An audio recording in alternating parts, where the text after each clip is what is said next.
Hello students, I am Praveen Changed और आज बेटा हम रिलेटिव प्रोनाउन के बारे में पढ़ेंगे। इससे पिछले वाली वीडियो में मैंने बेटा आपको रिलेटिव प्रोनाउन और इंट्रोगेटिव प्रोनाउन में डिफरेंस भी बताया था और इससे जस्ट पहले वाला जो वीडियो था बेटा वो मैंने पूरा इंट्रोगेटिव प्रोनाउन के बारे में आपको डिटेल से जानकारी देने के लिए बनाया था। तो चलिए बेटा हम शुरू करते हैं कि रिलेटिव प्रोनाउन होता क्या है, इसके कौन कौन से रूल्स हैं, कौन कौन से एरर्स हैं और वो कौन कौन से ऐसे इंपॉर्टेंट रूल्स हैं जो कि आपके कॉम्पिटिटिव एग्जामिनेशंस में बहुत ज़्यादा बार पूछे जाते हैं। हाँ बेटा, इस चीज़ का आप ध्यान रखना कि रिलेटिव प्रोनाउन से रिलेटेड जितने भी एरर्स होते हैं वो हर कॉम्पिटिटिव एग्जामिनेशन में जरूर आता है। तो बेटा मैं आपसे उम्मीद करता हूँ कि आप इस वीडियो को और इसके जो आने वाले अगले पार्ट होंगे उनको आप अच्छी तरह से देखिए और हर टॉपिक को बारीकी से समझिएगा बेटा।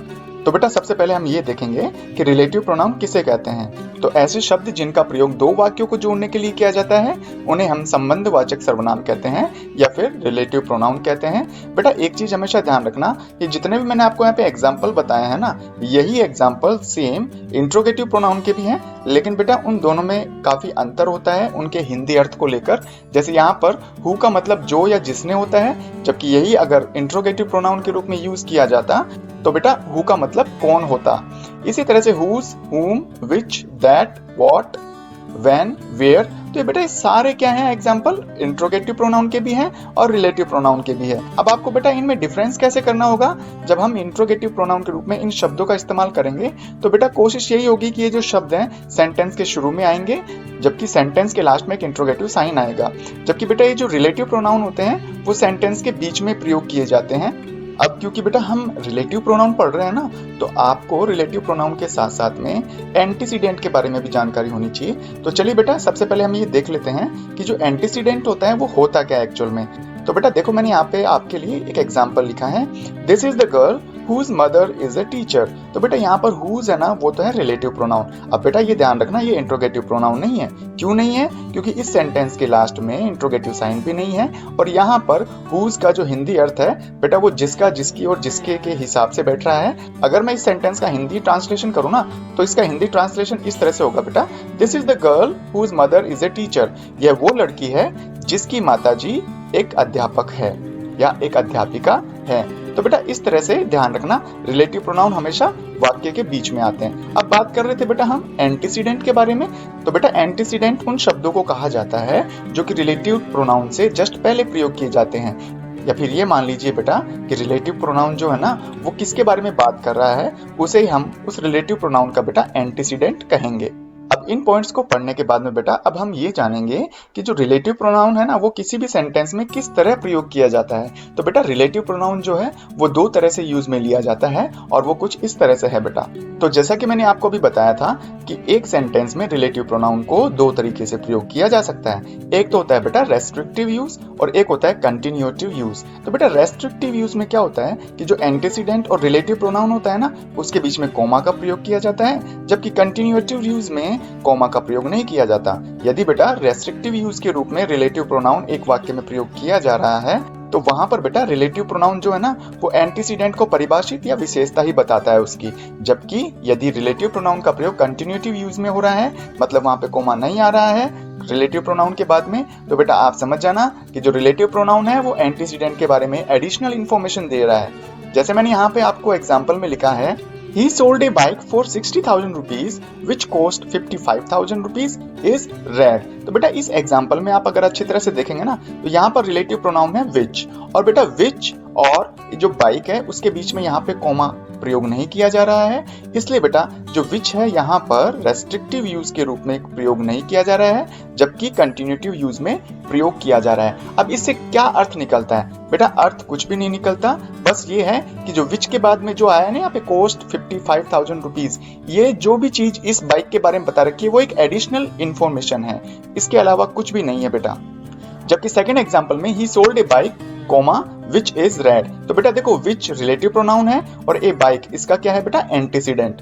अब बेटा ए बाइक और विच इन दोनों के बीच में कोमा का प्रयोग किया जा रहा है। अब कोमा का यहाँ पे प्रयोग कर लिया तो इससे मतलब क्या निकलता है? तो बेटा इसका मतलब यही है कि जो विच रिलेटिव प्रोनाउन है ना वो ए बाइक जो कि यहाँ पे एक एंटीसीडेंट है उसकी केवल परिभाषा बता रहा है या उसकी विशेषता बता रहा है कि भाई जो बाइक है वो कैसी है, रेड है। तो बेटा ये जो रेस्ट्रिक्टिव यूज और कंटिन्यूटिव जो यूज है ना, वो आपको थोड़ा ध्यान में रखना होगा। हालांकि इसका ज्यादा इंपॉर्टेंट रोल नहीं है इस रिलेटिव प्रोनाउन में कि रिलेटिव प्रोनाउन को हम कैसे यूज करते हैं, लेकिन फिर भी बेटा एक एडिशनल नॉलेज के रूप में आपको ये चीजें ध्यान रखनी होंगी। अब बेटा रिलेटिव प्रोनाउन के बारे में हमने मीनिंग को देख लिया, इनके एग्जाम्पल को देख लिया, एंटीसीडेंट क्या होते हैं इनके बारे में जानकारी ली, और उसके बाद में बेटा हमने ये भी देखा कि जो रिलेटिव प्रोनाउन है वो एक सेंटेंस में कितने तरह से यूज होता है। पहला है रेस्ट्रिक्टिव यूज और सेकंड है बेटा कंटिन्यूटिव यूज। अब इसके बाद में बेटा जो मोस्ट इंपॉर्टेंट जो पार्ट है वो है बेटा रूल्स। मतलब हम एक सेंटेंस में रिलेटिव प्रोनाउन का यूज कर रहे हैं ना, तो बेटा रिलेटिव प्रोनाउन का यूज करते समय हमें उसके रूल्स को ध्यान में रखना होगा, नहीं तो आप फालतू के एरर्स या फालतू की गलतियां कर बैठोगे। तो चलिए अब हम देखते हैं ऐसे ही कुछ रूल्स के बारे में। तो बेटा रिलेटिव प्रोनाउन का फर्स्ट रूल ये कहता है कि बेटा हु, हुज और हुम इनका प्रयोग हमेशा सजीव संज्ञा के लिए होता है, जबकि विच का प्रयोग बेटा निर्जीव संज्ञा, जानवर और छोटे बच्चों के लिए किया जाता है। जैसे फर्स्ट एग्जांपल यहाँ पे है, this is the lady which is young, यह वो औरत है जो कि जवान है। तो बेटा यहाँ पर विच का प्रयोग मैंने किसके लिए बताया था आपको, निर्जीव संज्ञा के लिए, जबकि बेटा यहाँ पे लेडी क्या है, सजीव संज्ञा है, इसलिए यहाँ पे हम हु का प्रयोग करेंगे। ऐसे सेकेंड एग्जांपल में this is the girl who brother lives in Delhi, तो बेटा यहाँ पर इसका हिंदी अर्थ होगा कि ये वो लड़की है जिसका भाई दिल्ली में रहता है। लेकिन बेटा यहाँ पर हु का जो हिंदी अर्थ होता है ना वो होता है जो, तो जो तो यहाँ पर हिंदी अर्थ साइडिंग से बैठ ही नहीं रहा ना, तो यहाँ पर क्या होना चाहिए, जिसका, जिसकी और जिसके के अर्थ के लिए हम किसका यूज करेंगे, हुज का। इसी तरह से बेटा आप मुझे बताइए थर्ड और फोर्थ सेंटेंस सही है या गलत है। अब बेटा रूल नंबर 2 हमें ये कहता है कि यदि रिलेटिव प्रोनाउन से पहले किसी भी कॉमा का प्रयोग किया जा रहा है ना, तो बेटा आप कॉमा के बाद में जो भी रिलेटिव प्रोनाउन यूज करोगे वो होंगे हु, हुज और हुम, लेकिन बेटा दैट का प्रयोग आपको नहीं करना है।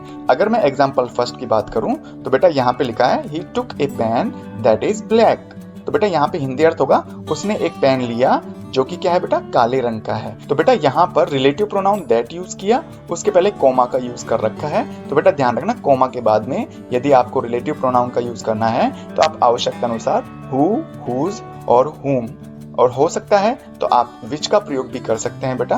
तो यहाँ पर मैंने विच का प्रयोग किया है, क्यों किया है, क्योंकि बेटा ए पेन निर्जीव संज्ञा है, इसलिए मैंने यहाँ पे विच का प्रयोग किया है। इसी तरह से सेकंड एग्जांपल को देखें ना बेटा, तो उसमें ये लिखा हुआ है mister Praveen is a teacher that runs a coaching also. Mister Praveen एक अध्यापक है जो कि एक कोचिंग भी चलाते हैं। तो बेटा यहाँ पर एंटीसीडेंट के जस्ट बाद में कॉमा का यूज हुआ है, इसलिए बेटा यहाँ पे दैट का प्रयोग नहीं करेंगे और यहाँ पर हम बेटा हु का प्रयोग करेंगे। और वैसे भी देखें तो बेटा मैंने यहाँ पर हु, हुज और हुम में से हु को ही क्यों चुना, क्योंकि बेटा हु का जो हिंदी मीनिंग है वो होता है जो, और वो यहाँ पर अच्छी तरह से सूटेबल तरीके से बैठ रहा है उसका मीनिंग यहाँ पे, इसलिए बेटा मैंने यहाँ पे हु का प्रयोग किया। और दूसरा रीजन ये भी है कि जो टीचर है वो सजीव है, इसलिए यहाँ पर बेटा हु का प्रयोग होना चाहिए। इसी तरह से यदि हम रूल नंबर 3 की तरफ चलें तो वो कुछ ऐसे है बेटा, दैट का पॉजेसिव केस ऑफ विच या हुज होता है, न कि ऑफ दैट। जैसे मैंने यहाँ पे आपको एग्जाम्पल में समझा रखा है, the book of that colour is red is yours, वो किताब जिसका कलर लाल है वो किताब आपकी है। तो बेटा यहाँ पर दैट का हमें पॉजेसिव केस बनाना था ना, तो बेटा दैट का पॉजेसिव केस ऑफ दैट नहीं होता, क्या होता है, ऑफ विच। और यहाँ पर मैंने ऑफ विच का प्रयोग क्यों किया, क्योंकि बुक बेटा यहाँ पे निर्जीव है। अगर यहाँ पे कोई सजीव संज्ञा यूज में ली होती तो बेटा मैं यहाँ पे ऑफ हुज का प्रयोग करता। इसी तरह से यदि हम बेटा रूल नंबर 4 की तरफ देखें तो वो भी इस तरह से है, यदि रिलेटिव प्रोनाउन के बाद दो संज्ञाएं एंड से जुड़ी हुई हैं, मतलब सीधी सी बात है बेटा कि यहाँ पर हु जो है ना वो रिलेटिव प्रोनाउन है और उससे पहले आने वाली जो संज्ञाएं होती हैं बेटा वो क्या कहलाती हैं, एंटीसीडेंट। मतलब ये हुआ बेटा कि यदि रिलेटिव प्रोनाउन से पहले कोई दो एंटीसीडेंट आ रहे हैं और वो दोनों एंटीसीडेंट्स एंड से जुड़े हुए हैं तो बेटा आपको वहां पर दैट का प्रयोग करना होगा।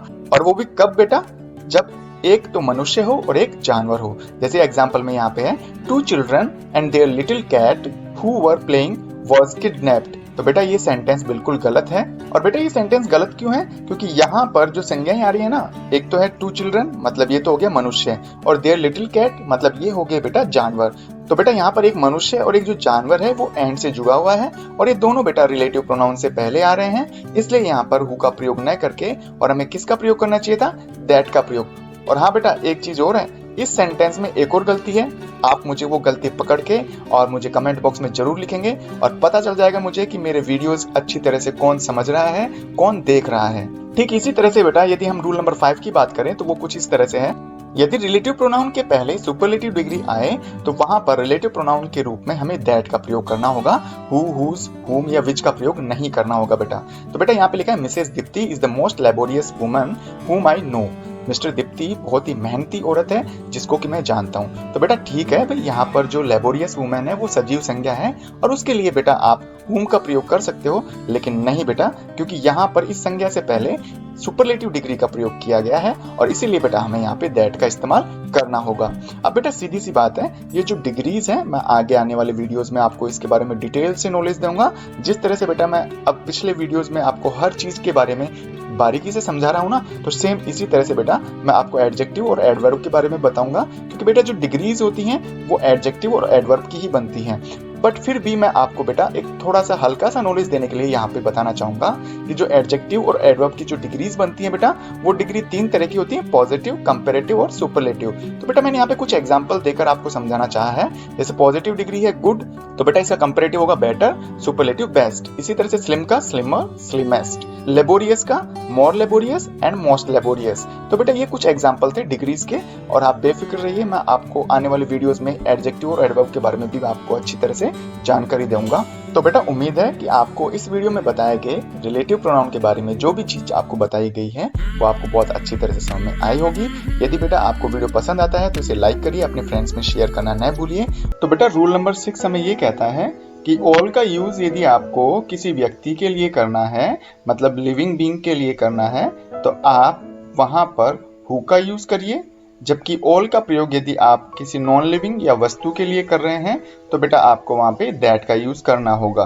तो बेटा इस रूल को हम एग्जाम्पल के थ्रू बहुत अच्छी तरह से समझ सकते हैं।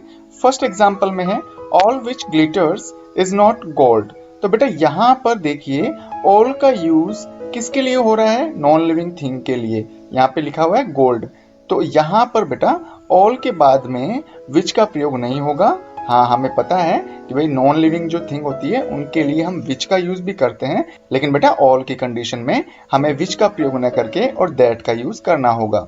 इसी तरह से सेकंड एग्जांपल में है all that are interested in playing game can fill the form. इसका हिंदी अर्थ है बेटा कि वो सभी जो गेम को खेलने में इंटरेस्ट रखते हैं वो फॉर्म भर सकते हैं। तो बेटा यहाँ पर बात हो रही है लिविंग बीइंग की, क्योंकि जो गेम खेलते हैं वो बेटा लिविंग बीइंग ही तो खेलते हैं। तो इसीलिए यहाँ पर ऑल का यूज किसके लिए हो रहा है, सजीव संज्ञा के लिए हो रहा है। इसलिए बेटा यहाँ पर दैट का यूज न होकर और किसका यूज होना चाहिए था, हु का। इसी तरह से यदि रूल नंबर 7 की बात करें तो रूल नंबर 7 कुछ इस तरह से है, प्रीपोजिशन के बाद में दैट का प्रयोग न होकर आवश्यकता अनुसार हु या विच का प्रयोग किया जाता है। एग्जाम्पल में देखें तो यहाँ पे है this is the school in that I study. तो बेटा यहाँ पर जो इन है वो एक प्रीपोजिशन है और इन के बाद में हमने किसका यूज कर दिया, दैट का यूज कर दिया, जो कि बिल्कुल गलत है बेटा। तो यहाँ पर हु, हुम, हुज और विच इन चारों में से किसी का भी यूज कर सकते हैं, लेकिन बेटा मैंने यहाँ पे विच का यूज क्यों किया, क्योंकि बेटा हम यहाँ पर जो रिलेटिव प्रोनाउन विच का यूज कर रहे हैं वो किसके लिए प्रयोग किया जा रहा है, स्कूल के लिए, और स्कूल हमेशा बेटा निर्जीव चीज होती है। इसी तरह से सेकंड एग्जांपल में है those are the students to which I taught English. तो बेटा यहाँ पर हिंदी अर्थ करने पर इसका पता चलता है कि वो विद्यार्थी हैं जिनको कि मैंने इंग्लिश पढ़ाया था। तो बेटा यहाँ पर विच का प्रयोग गलत है, क्योंकि बेटा प्रीपोजिशन के बाद में हमने विच का प्रयोग कर तो दिया, लेकिन बेटा ध्यान देने की बात यहाँ पे ये है कि आपको यहाँ पे विच का प्रयोग न करके और हुम का प्रयोग करना है, क्योंकि बेटा हु, हुज, हुम तीनों का प्रयोग सजीव संज्ञा के लिए होता है और यहाँ पर जो रिलेटिव प्रोनाउन है हुम वो किसके लिए आया है, स्टूडेंट के लिए, और स्टूडेंट बेटा यहाँ पे क्या है, सजीव संज्ञा है बेटा। ठीक इसी तरह से बेटा रूल नंबर 8 हमें कहता है कि ये जो आपको शब्द दिख रहे हैं ना बेटा, इन शब्दों के बाद में हमेशा रिलेटिव प्रोनाउन के रूप में हम दैट का प्रयोग करते हैं। अब वो शब्द बेटा no, none, nothing, nobody, little, a little, the little, few, a few, the few, the only, the same. अब बेटा देखो ये देखने में तो ऐसे लग रहे हैं बहुत सारे शब्द हैं, लेकिन थोड़ी सी अगर अपन ट्रिक अपनाए ना तो ट्रिक कुछ इस तरह से है बेटा कि नो से रिलेटेड जो भी शब्द है वो भी इस नियम में आएंगे। जैसे नो, ऐसे नन, नन में भी नो आ रहा है, नथिंग में भी नो आ रहा है और नोबडी में भी नो आ रहा है। इसी तरह से लिटिल से रिलेटेड जो भी शब्द हैं, अ लिटिल, द लिटिल भी आएंगे, few, a few, the few. तो बेटा मेरा कहने का मतलब है आप इन 4 तो ये 3 ये कितने हो गए टोटल 10 शब्द। तो 10 शब्द को गिनने के बजाय या 10 शब्द को याद करने के बजाय आप है ना जो केवल 3 शब्दों को याद रखो, नो, लिटिल और फ्यू। अब ऐसे मान लीजिए लिटिल से संबंधित कोई चीज आ जाएगी तो आपको पता है कि ए लिटिल भी आ जाए तो उसमें भी लिटिल तो आ ही रहा है ना। तो इसी तरह से आप 3 शब्दों को तो याद करो और बाकी के जो 2 हैं वो याद रखने ही होंगे, द ओनली और द सेम। इस नियम को हम एग्जाम्पल के थ्रू समझते हैं बेटा। फर्स्ट है my mother gave me everything which she had. तो हिंदी अर्थ करें, माई मदर यानी कि मेरी माता जी ने मुझे वो सब कुछ दिया जो कि उसके पास था। तो बेटा यहाँ पर एक चीज ध्यान रखने की है, तो बेटा इसमें है ना जो एवरीथिंग आया है और एवरीथिंग के बाद में भी हम दैट का यूज करते हैं, न कि विच का यूज करते हैं बेटा। सेकंड है this is the only book that I have left. अब आप मुझे खुद बताएंगे बेटा कि ये जो सेकंड सेंटेंस है वो गलत है या सही है। थर्ड है बेटा he has read a few books which she gave। तो बेटा इसमें देखो मैंने which का यूज किया है, किसके लिए, बुक्स के लिए, लेकिन आपको पता होना चाहिए बेटा यहाँ पर यूज हो रहा है a few का। तो बेटा a few के बाद में हमेशा that का प्रयोग करते हैं, तो यहाँ पर बेटा क्या आना चाहिए, that, कहाँ पर, which की जगह। इसी तरह से यदि हम रूल नंबर 9 की बात करें तो वो कुछ इस तरह से है बेटा। रूल नंबर 9 हमें ये कहता है कि इट के बाद में हेल्पिंग वर्ब आए और हेल्पिंग वर्ब के बाद में यदि आपके पास 3 ऑप्शन है, 3 ऑप्शन का मतलब बेटा यहाँ पे हेल्पिंग वर्ब के बाद में प्रॉपर नाउन आता है तो उसके लिए हम रिलेटिव प्रोनाउन के रूप में हु, हुम और दैट का प्रयोग कर सकते हैं। दैट को ग्रीन में इसलिए लिखा है मैंने क्योंकि यहाँ पर ऐसी सिचुएशन में दैट का प्रयोग करना बहुत अच्छा रहेगा। इसी तरह से यदि हेल्पिंग वर्ब के बाद में प्रॉपर नाउन को छोड़कर कोई सा भी नाउन आता है तो हमेशा दैट का यूज करना है। यदि हेल्पिंग वर्ब के बाद में प्रोनाउन का यूज किया जा रहा है तो प्रोनाउन के बाद में आप हु, हुम और दैट का यूज कर सकते हैं, लेकिन हु की जगह आप दैट का ज्यादा यूज करें तो बढ़िया रहेगा। इसको एग्जांपल के थ्रू समझते हैं। फर्स्ट है it is Divya that watches TV. तो बेटा यहाँ पे देखो इट आ रहा है, इट के बाद में हेल्पिंग वर्ब और हेल्पिंग वर्ब के बाद में आ रही है नाउन, लेकिन कौन सा नाउन, ये प्रॉपर नाउन है। Divya is a special name that's why it is proper noun. तो प्रॉपर नाउन के बाद में हु, हुम और दैट, इन तीनों में से किसी एक को चुनना था तो आप चाहते तो यहाँ पे हु भी लगा सकते हो और आप चाहो तो दैट भी यूज कर सकते हो, दोनों ही सही रहेंगे। सेकंड है it is juice which I have drunk. तो बेटा देखो यहाँ पे इट का यूज हो रहा है, इट के बाद में हेल्पिंग वर्ब और हेल्पिंग वर्ब के बाद में जूस, और जूस क्या है, नाउन है, और कौन सा नाउन है, मटेरियल नाउन है, मतलब ये प्रॉपर नाउन नहीं है। यदि प्रॉपर नाउन को छोड़कर बाकी के जो 4 टाइप्स हैं उनमें से किसी भी तरह के नाउन का यूज होता है तो उसके लिए हम हमेशा दैट का यूज करते हैं, जबकि मैंने यहाँ पे विच का यूज किया था इसलिए ये गलत है। थर्ड है बेटा it were they who are to be blamed. तो बेटा यहाँ पर भी इट का प्रयोग किया जा रहा है, इट के बाद में हेल्पिंग वर्ब का प्रयोग और हेल्पिंग वर्ब के बाद में बेटा यहाँ पे दे आ रहा है जो कि क्या है, एक प्रोनाउन है, और इसलिए यहाँ पर आप हु का प्रयोग कर सकते हो और आप चाहो तो दैट का प्रयोग भी कर सकते हो। इस तरह से ये सेंटेंस बिल्कुल सही रहेंगे। अब अगर हम इस वीडियो की जो लास्ट रूल है वो है रूल नंबर 10, उसके बारे में बात करें तो बेटा ये रूल नंबर 10 भी रूल नंबर 7 की तरह ही है। इसमें ये कहने का मतलब है कि प्रीपोजिशन के बाद में आप आवश्यकता अनुसार विच और हुम या हु का यूज कर सकते हो, लेकिन आप दैट का यूज नहीं कर सकते। जैसे एग्जाम्पल में देखने पर पता चलता है कि this is the student to that I have given my notebook. ये वो विद्यार्थी है जिसको कि मैंने मेरी नोटबुक दी थी। तो बेटा यहाँ पर ये टू प्रीपोजिशन है और प्रीपोजिशन के बाद में दैट का यूज किया है, वो बिल्कुल गलत है। आप आवश्यकता अनुसार विच या हुम में से किसका प्रयोग करते आप बेटा जरूर मुझे कमेंट बॉक्स में कमेंट करके बताएंगे, ताकि मुझे लगे कि आप मेरा वीडियो देख रहे हैं। तो बेटा उम्मीद है आपको जो भी टॉपिक समझाया गया है वो बिल्कुल अच्छी तरह समझ में आया होगा।